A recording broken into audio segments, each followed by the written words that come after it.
Greetings folks, Flying Doctor here, hope you're doing okay. Yeah, I found probably the most ugly helicopter I've ever seen before, but I'm loving it because of the wraparound views. But that's not the reason that I put this video together today. In order to get this point, gosh, it's been so frustrating. I have spent hours over things that are really simple fixes. So I've put a video together of the top 10 crucial tips that I can give you to save you the kind of problems that I had to go through, because I love it, really. Let's dive in and let's geek into it. Welcome to the Flying Doctor channel.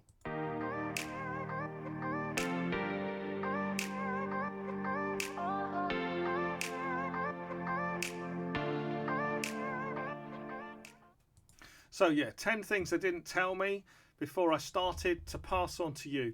I'll put the timestamps in the description, but if you are interested, here's a quick rundown on the 10. Number 1, how to get into the cockpit if you spawn to an hard standing. If you want to start from cold and start dark rather than on the runway, how to get into the cockpit itself, because you'll be walking outside forever unable to get in otherwise. And tip 2 was how to get rid of the chocks. If you're in an aircraft and the chocks are still there whilst you're trying to get off on the ground and you can't work out height, well, I'm going to show you how to get into the developers menu to get into the options about that. Number 3 is the important about calibrating your control dead zones. That's not the same as just the simple control calibration, what button does what. You may well find when you set up your controllers that you've got a bit of drift, which is sending a constant signal to your sim and making it absolutely unusable. I'll show you what I found out and how I solved it. Number 4 is having a look at the in-tablet checklist, which is absolutely superb. One of the great features of 2024 means that you can start an aircraft being pointed to every individual button in the right direction. No need to go to any forums and search out the answers to questions, you know, as if it's a piece of doctoral research. Number 5 is how to import Simbrief Flight Plans. I'll go and cover that. Number 6 is we're going to look at custom camera views. But looking back at the footage, I think I really mucked up on that one, so there'll be a big edit there. If you want to go back to the previous keyboard findings, that's tip 7. I'll show you how to do that, easy and straightforward. Some bugs reported in career mode I cover in tip 8. In short, don't skip the taxiing, even though it's boring. Well, you want to skip the taxiing, don't you? Anyway, that's been demonstrated to have some problems. There is a mention of how to find your community folders. Plenty of help there on the forum, but I explain a little bit about that and how to do it and give you a walkthrough. And finally, a couple of tips for stability if you are still struggling. One is about toning on your rolling cache, and the other one is around what to do but to sort of stabilize your internet connection by limiting your bandwidth. All right, okay, off we go. There'll be a bit of a break here, but it does the job. So number 1 is sorting out your controllers. Now I'm going to take this from kind of ground zero here. I've picked an aircraft that looked interesting to me, never been in this before, the Aero Elvira Optica. So I've picked that, and what I'm going to do is just spawn onto a runway. For those who are new into the game, just spawn is literally where you place the aircraft. So I'm going to go and rather sillily put myself at the bottom of Gatwick runway 26 right, ready to go, and I'm going to click fly now, and I'll get back to you as soon as I can. There we are. It's put me just on the taxiway on the edge of the runway, so click ready to fly. And wanted to just demonstrate this. Now, this will not be performing as it was when I first got in, and it's any new, well, I found it's any aircraft to start off with. The crucial thing is to get not just your controller settings right, but just from scratch. There was what I'd say was a catastrophic failure, really, and I don't know if it's to do with my controller or whether it was to do with Microsoft Flight Simulator 2024 controls anyway, but I'm going to show you what I jumped into the cockpit and was confronted with. Okay, so here we are. Now if you look really carefully and slowly, you can see that there is a movement here. It's just panning. It looks fairly innocent. It looks as if, you know, this is something the sim's doing to amuse me whilst I'm sat on the runway. I've managed to jump on the runway from the taxiway, but that's something else. Anyway, suffice to say that, can you just see this panning to the right? Now, what I also notice, if I move my mouse and I'm right clicking, nothing's happening, so I've got no views. So you might be thinking, oh crikey, is this to do with my mouse? What's going on? No, in my case, I found it was an issue with my controller. Okay, so I'm just going to go down to the control sections here, and I can tell you exactly what it was. Okay, always, if you've got a problem with your controllers, just reduce down. Don't plug everything in to start off with, but reduce down the number of controllers that you have got. Okay, I happen to know that it was to do with my stick, which is the Rhino stick that we have here.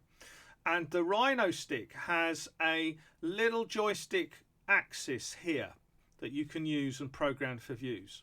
And what's happened is that this, for some reason, is popping out a signal all of the time. In other words, it's that the sim is thinking that little joystick thumb thing on the side, I can't enlarge it. It's one of the things that I say would be better in the controls if you could enlarge this picture and even put numbers on the buttons. In other words, there's a signal constantly coming through from the controller, and the way to solve this, I'll do it fresh for you, is to go to hardware settings, and then you can see that you've got this dead zone, and what you want to do is increase the dead zone on each of the axes so that you're sure that you haven't got any signal coming through. And I found out I needed to put it to around about 0.1. It'll ask me for a new profile. I'll call this, I'll delete this down for us, and I'll call this FD test, FD demonstration, FD demo. Oh, sorry. Good if I could type. Right, let's click OK there, because it'll just ask me to naturally do that. Remember what you've set as well for this. So I'm going to click there. You need to move it. Okay, another glitch in the sim.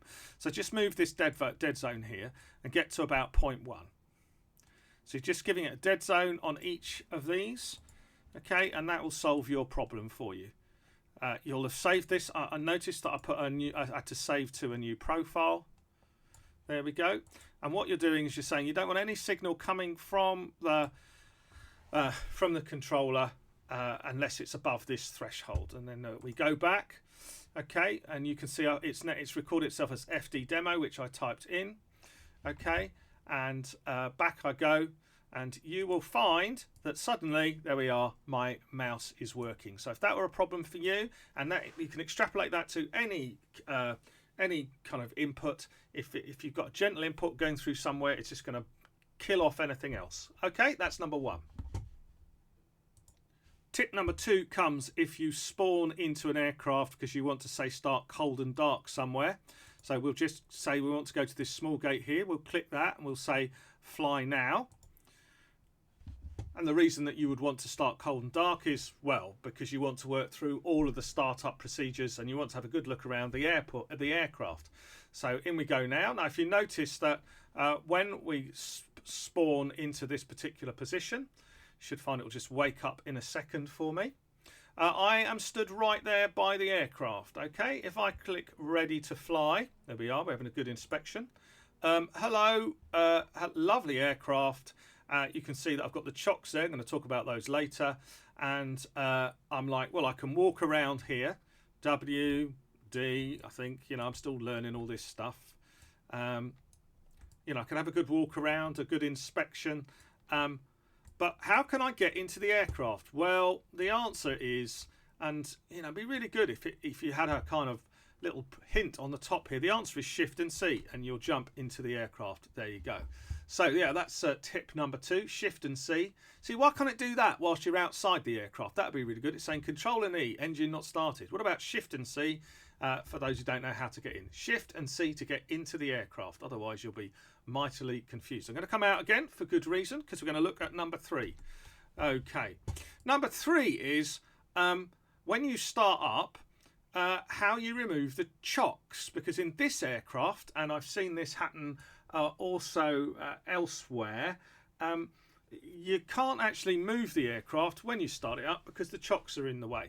Now, I think you're supposed to be able to walk around, and in much the same way, there we are, left tyre, I can examine the left tyre. There you go, and it's going to tell me the left tyre is okay. But I can't see how to get these chocks out of the way. And I still haven't found how to get the chocks out of the way. I mean, am I not low enough or something? And I'm thinking, do I need to, what happens if I, no, that's me lowering my head. Then I'm going in, you know, and I'm what's going on.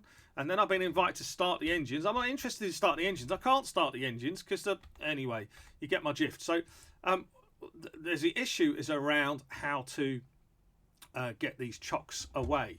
No, anyway. So let me just show you what to do. Now this is a bit convoluted. I'm going to show you how to do it first, and then I'm going to show you how to get into the developer mode in order to do it. But basically, go into something called developer mode. You can see at the top of my screen in tiny text are these kind of options here. And if I go down to options, this is just literally a crash course. If I go down to options, you'll find ground options here, and you can work your way through. If you search around some of these options, you'll find one that says remove chocks. Now there's a world of opportunity here, but you need to go to debug at the top. I'll try and make it larger, sorry if I can't. Debug at the top, then we'll move it down and it is to aircraft, and then you click on a box saying on the line saying covers and chocks. There you go. And then if you look here, then you can toggle the chock on and off. Just click toggle and away it goes. Okay, so now there's probably a key combination for this. I'm really sorry. It's just not obvious to me, and it held things up quite a lot. So that's how to get rid of the chocks if you can't get rid of them. So a similar problem on one of the jumbos in the sim. In terms of how you get this dialogue up here, escape out of the sim. There we go. Go to settings. Okay. Go to advanced options. Under your settings controls, click on advanced options. You'll find a option at the top here for developer mode, and you can turn that on or off here. So the developer mode is on. That's how you do it. It is a bit like a sledgehammer to crack a nut, a bit involved, but it will get you off the ground. Well, I excelled myself with tip number 4 when it came to the flight tablet and demonstrating that, because I managed somehow to mute the microphone. So suffice to say that as I add the audio on now, don't forget that if you go to the very top of your simulator, you will find a little drop down menu, and that means that you can open up the flight tablet. The flight tablet is a really superb addition to Microsoft Flight Simulator 2024. I kind of just hopelessly and haplessly just give an example of what's there in terms of being able to plan your flight. But most importantly, if you go down to the bottom and you go down to the little aircraft icon, I think I just float about there. Oh, let's have a look at that. The captain's hat, the flight icon. You can also see that you've got something called checklists at the bottom as well. What am I doing? I've no idea. Anyway, if you go down to the bottom and you go down to those checklists, it's absolutely brilliant, because what this means is that you can start up any aircraft whatsoever, and you'll be pointed next to the checklist. There's a little, there we are, there's a little eye kind of icon. If you click the eye icon, it tells you exactly where you need to be as you go down each checklist. So it will point, for example, here it's pointing, I'm not sure what button it's pointing to. I'm not anyway, you can see me doing that there, but don't forget that the checklists are absolutely brilliant. And there you are, it's pointing to the next button that I need to press in order to work through the checklist. So there we go, don't forget that one. This next tip, tip number 5, is for those who are using Simbrief and wanting to import Simbrief plans. I'm not going to give, obviously, huge amount of detail on that, but simply if you generate your flight as usual and save it as a flight plan, you simply incorporate it on the splash screen that comes up when you plan your flight as usual. Flight plan downloads at the top here, Flight Simulator 2024 new, download that. I've saved it to a folder called flight. I'm coming out of that now. If you click on the tab at the bottom here, that'll bring up the dialogue similar to what you saw, practically identical to what you saw in the aircraft. But if I click on the bottom here, load and save flight plan, load from this PC. My desktop, it's in a folder called flight. There it is. Click on that, open it up there, and away we go. And as you can see, you can file the plan with the htese there, so we'll do that. Why not? There we are, and you can see it immediately comes up. We can also send the route to avionics as well. I'm thinking that just means it goes to your Garmin or your navigation unit. Not sure, haven't looked at it later, but that's how to load in a Simbrief flight plan. I'll click on Start Flight and wonder what happens. There we are. Or I can see on the navigation unit here that we've got clearly some kind of direction here. And but if I click on flight plan, it just takes me to the first waypoint, so I'm not quite sure what's going on. Might want to have a bit of a play around here. What happens if we load the flight plan in here? Views, and I think there's been an update, and things have reverted back to the way they were. So the set views are just shift and a numerical key 1, 2. So shift and 1, 2, 3, 4, 5, 6, 7, 8, 9. And 0, and we can go back to 1 there. So there are the set views that you have. You can match those keys to inputs on your other controllers, of course. In terms of setting custom views, I can't quite remember what the defaults are, but if I go to my controls here, and if I go to keyboard, which I'm on at the moment, if I type in views, just type in views at the top, you'll find that custom views should come up. What's gone wrong if they haven't? View, just try 1. Okay, we've got a whole load of views, and then we're looking for custom, aren't we? I wonder if I found custom views. Should have done this before. You can set the key combination to save your custom view. Here we go, let's try and save custom camera 1, 2, 3, 4, and for me it's the shift and F1 combination. It won't be the same for you, worth looking up, and then it's the alt and the number to find it. So in an aircraft, if I want to save custom camera 0, we'll try it, it's shift and F1 for me. That's the combination that I have put in. So we'll do it from scratch just to show you again if you wanted to do it. So scanning. And then if I on the keyboard press shift and F1, there we go, I've just set the key combination to save custom camera 0. Again, apologies because that's not the original, but whatever you want to use, and I've set a whole array of these. If you type in custom, you can see what they're set to using your keyboard already. So here we go, bearded man. Let's get to the bearded man here. Let's set the camera with shift and F1. Nice and close in on his beard, I think. I'll just zoom in there. Yeah, shift and F1. That will have set the camera for camera 0, and then I can call it back by pressing Alt, which is handy because it's alternate, and 0. So if I do just shift 1, shift 2, shift 3, shift 4, you can see all those views here.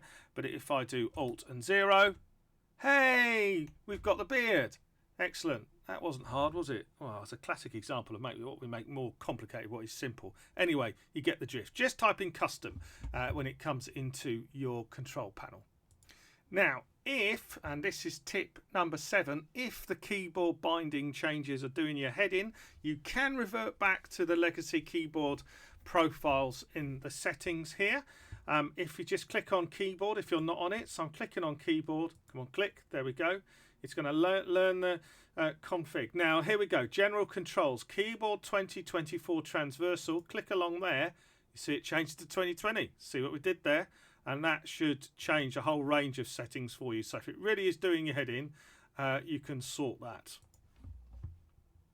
Okay, guys, this recording isn't quite going as it should do, mainly because we've hit some problems in trying to illustrate career mode, which I'm not really into. But if you are, one of the big things that's coming out across a lot of the forum is avoid skipping the taxi stage because it can lead to aircraft crashed errors. So yeah, oh, well, we are. Oh, finally, yeah. Take your time, mate. There we go. So I'm not even going to be bothered getting in. Yeah, you're happy now, mate. You've got a smile on your face now. You wait. Anyway, folks. Yeah, avoid skipping the taxi, and yeah, because that can lead to problems. And as we move on, we're going to look now. So where are we now? That's tip 8. Tip 9. This one may interest you. I entitled this as "Where's my community folder gone?" In fact, where's my mouse gone? I've lost my mouse. I can't. There we are. Tip 9, therefore, is "Where's my community folder?" Or basically, yeah, where do I put my community stuff? Now, the The marketplace isn't open yet, and the library's still not sorted, because what should ideally happen in the library is you should be able to click on community, and I'm hoping, yeah, it hasn't changed. There's no community stuff here, but you can load your community assets in. If you're new to the simulator, this is a great kind of asset, and has always been. Sorry, no pun there. Community assets are kind of assets, yeah. It's a great asset to the sim, because it means that you've got lots of extra airports functionality, some of them free, some of them paid for. Go and have a look at flightsim.to if you're interested. But the main thing is that a good number of people have community add-ons, and it's possible to put them into the sim in a special folder or make a link to them. Okay, so community folder, where do I put my stuff? Okay, here we are. I'll pop a link to this. I'll put for both. If you bought the version of the sim from Steam or Microsoft Store, as I have, I've gone to Store. I'll show you what to do. I'll put the links below. But simple as this. You go for a little journey with me on my C drive here. Click on users. Click on my username there. It will show a much a fuller directory. Next space you go to is app data. Now, to see this app data file, you may well have to go up here into view, and you may have to tell it to show hidden files. So hidden items, I've clicked here. That's important if you're perhaps not seeing the app data file. Click on app data. Okay, the next one you want to click on is local. The next one you want to click on is packages, MNOP packages. Okay, and then now this is where it gets really cumbersome. You're looking for Microsoft.limitless. So Microsoft.limitless. This is where it doesn't matter whether it's listed or whatever. You may well take some time to find that. Which way is it going? P-O-P. Okay. Microsoft. No, not that one. G-G-G-H-H. Microsoft Limitless. Right there. Just click on Microsoft Limitless. That's the next one you're looking for. Then local cache. Then it's packages. And then you're there. Okay, now you've got two folders here, official 2024 and official 2020. That's because I've got Microsoft Flight Simulator 2020 in the background here as well on my PC. But basically the official folders are what you buy from the marketplace and what you update officially, you know, from you know, say if you go from premium to premium deluxe or whatever. This is the community folder here, and there you put all of your folders. Now, I use an app that I would recommend to you called Add-ons Linker. It's a standalone program. It is available from flightsim.to. I recommend this fully. What you need to do is, if you're looking to manage your community folder, what this will do is it will if you store all of your additional assets on a different drive, as I do, where there's much more space, and you can signpost the sim to read those files on that separate drive. And what you need to do is to go to options here, and you can see that it will ask you for the place where your community folder is, and you can navigate, although you're doing it slightly different. So I would go through much the way that I am doing here. I did before. I will do it here, getting tired. Anyway, so that's how you do that. Also, you need to set, I didn't manage to find this, the executable for Flight Simulator 2024, but it doesn't matter. But these are my add-on folders where I've got stuff on extra drive. So that's how you find your community folder. If you have got the Steam version, it's C, and then users, then your username, then app data, then roaming, then Microsoft Flight Simulator 2024, then packages, then community. I'll put it in the description, but that's where your stuff is or needs to be. Does it work? Will your add-ons work? Well, mixed at the moment. I use all Bix add-ons as well as other add-ons. Mixed success. Removed some add-ons yesterday because I had purple textures. Obviously, your third-party suppliers and people who are producing, work for the community, they're updating all the time. But yes, ultimately, it's about 50-50 as to will they appear. I think there's still problems with the sim more widely, but that's where your community stuff will go.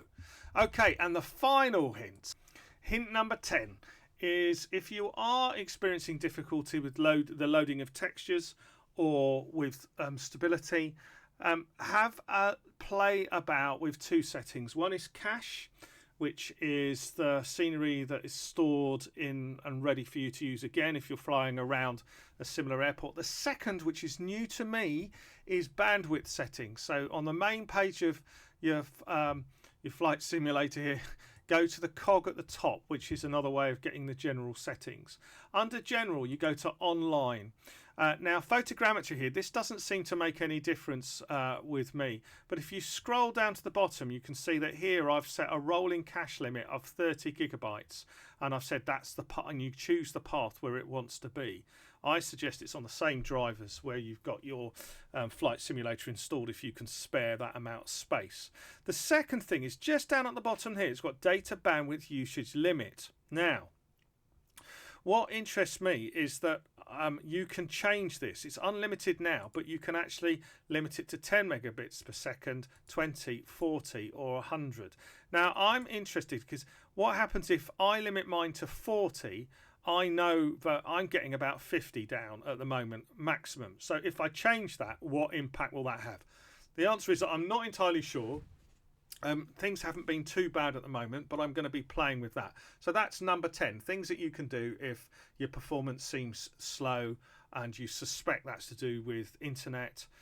You can apply your rolling cache and you can limit your bandwidth, which means that you get a more consistent signal flow of data, but the bandwidth is obviously listed. So yeah, anyway, well, thanks a lot for watching, folks. Do let us know, do like, please subscribe. As I say, 10 things that can that if I'd known earlier would have saved me a lot of frustration in Flight Simulator. You probably want to go back again, but here's the reminder. Number 1 was how to get into the aircraft when you spawn onto hard stand. Number 2 was how to get rid of the chocks if your chocks are still there. Number 3 was calibrating the control dead zones, making sure that your controls are set up, but also you haven't got anything in there doing something strange that's blocking out everything else. Number 4 was the in-tablet checklist is absolutely superb and can get you to start any aircraft.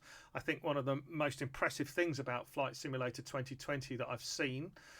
Tip 5 is importing Simbrief Flight Plans, how you're able to do that.